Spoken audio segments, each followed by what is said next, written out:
Hello students, welcome to another video lecture of catchy chemistry. इस video में हम और एक इम्पॉर्टेंट रिएक्शन के बारे में जानेंगे। जो रिएक्शन है एटार्ड रिएक्शन। क्या है इसका नाम, क्या है? Etard reaction. इसके बारे में हम लोग इस वीडियो में जानेंगे। अब ये एटार्ड रिएक्शन होता क्या है? एटार्ड रिएक्शन होता है आपके पास कोई भी अगर एल्किल बेंजीन हो, एल्काइल बेंजीन आपके पास अगर हो, तो bye means of Etard reaction आप क्या कर सकते हो, उसको बेंजाइल डिहाइड में कन्वर्ट कर सकते हो, मतलब ऑक्सीडाइज कर सकते हो। किसमें? बेंजाइल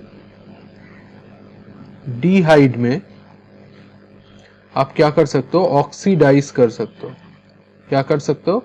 ऑक्सीडाइज कर सकते हो। तो ये एक बोल सकते हैं हम लोग, ये काइंड ऑफ ऑक्सीडेशन रिएक्शन है जिसमें एल्किल बेंजीन बेंजाइल डिहाइड में कन्वर्ट हो जाता है। अब ये एल्किल बेंजीन होता क्या है? एल्किल बेंजीन होता है कोई भी बेंजीन के ऊपर अगर किसी भी तरीके का एल्किल ग्रुप हो। एल्किल ग्रुप को किससे डिनोट किया जाता है? आर।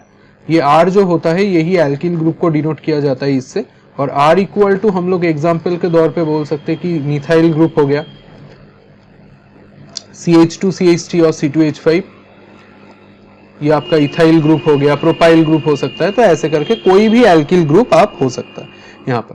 तो ऐसे जो रिएक्शन होता है इसको ही एटार्ड रिएक्शन बोला जाता है। तो एल्किल बेंजीन लोगे, उसको ऑक्सीडाइज करोगे और बेंजाल्डिहाइड आपको मिल जाएगा। तो ये कैसे करोगे, इसके लिए आपको क्या जानना पड़ेगा? रिएजेंट का लिस्ट जानना पड़ेगा। जैसे हर एक रिएक्शन में हम लोग जानते हैं कि कौन कौन सा रिएजेंट यहाँ पर इंपॉर्टेंट है और कौन कौन सा रिएजेंट एटार्ड रिएक्शन में यूज होता है, ताकि आप एल्किल बेंजीन को बेंजाल्डिहाइड में ऑक्सीडाइज कर सको। तो यहां पर जो रिएजेंट होगा,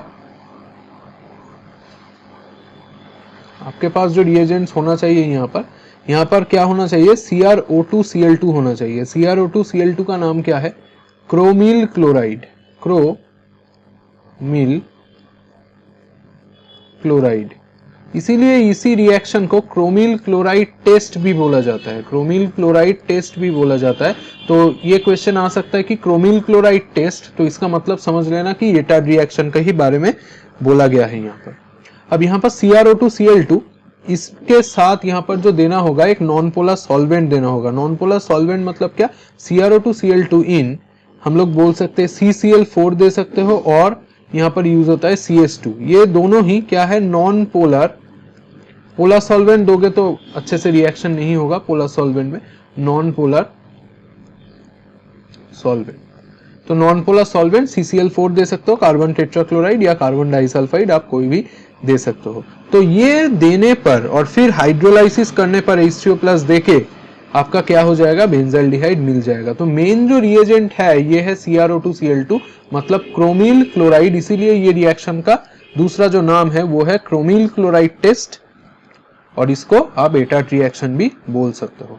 तो कैसे रिएक्शन होगा आप देख लीजिए। तो आपके पास सपोज कीजिए आपके पास ऐसे एल्किल बेंजीन के रूप में आपके पास क्या आ गया? CH3 आ गया। आपके पास क्या आ गया? CH3 आ गया। अब ये CH3 का ऐसे हम लोग नहीं लिख के, CH3 को कैसे लिखेंगे?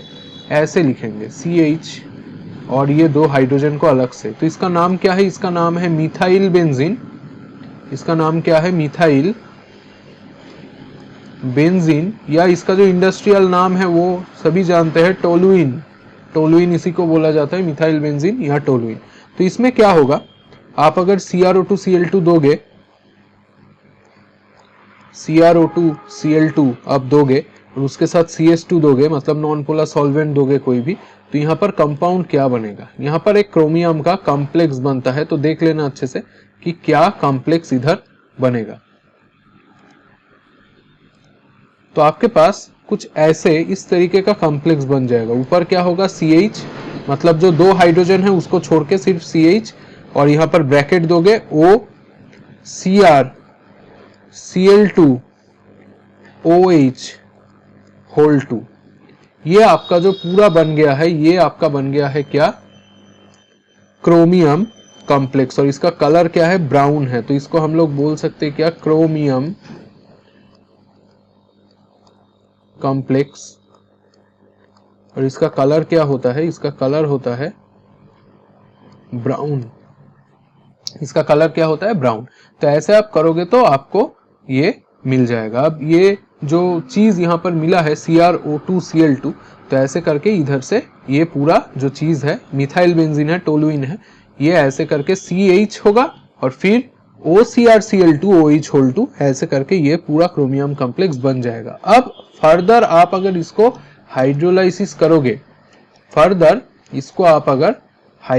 करोगे, तो तब जाके आपका क्या हो जाएगा, तब जाके आपका बेंजल्डिहाइड बन जाएगा। मतलब इसके ऊपर आपने दे दिया H2O+, ये हो गया आपका हाइड्रोलाइसिस वाला स्टेप।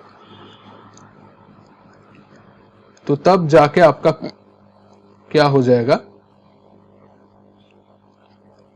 ये आपका बेंजल्डिहाइड बन चुका है, मतलब CHO ये देखा गया है कि बन चुका है।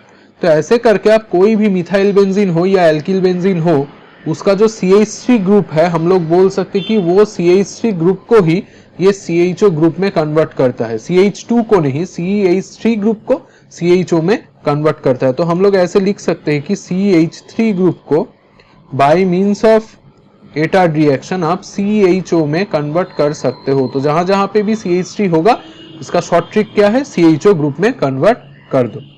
तो और एक रिएक्शन हम देख लेते हैं कि आपके पास अगर मिथाइल बेंजीन नहीं हो कि इथाइल बेंजीन हो, तो तब जाके क्या होगा। आपको सिर्फ यही याद रखना होगा कि एटार्ड रिएक्शन में जब भी आप क्रोमिल क्लोराइड दोगे और हाइड्रोलिसिस करोगे, CH3 ग्रुप होगा, जहां पर भी वो CH3 में कन्वर्ट हो जाएगा।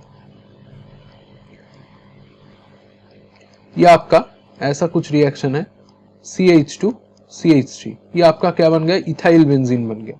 ये इथाइल बेंजीन के ऊपर आपने अगर ऐसे क्रोमियम का जो चीज है, क्रोमिल क्लोराइड CrO2Cl2 और ये CH2 आपने दे दिया, तो आपका क्या बन जाएगा, ऐसे करके आपका कॉम्प्लेक्स जो है तैयार हो जाएगा। जैसे प्रीवियस जो चीज में कॉम्प्लेक्स तैयार हुआ था वैसे ही। CH2 में कुछ नहीं होगा, सिर्फ CH3 को CH लिखो और यहाँ पर OCrCl2OH और ये होल 2, ये पूरा कॉम्प्लेक्स आपका तैयार हो चुका है CH3 में।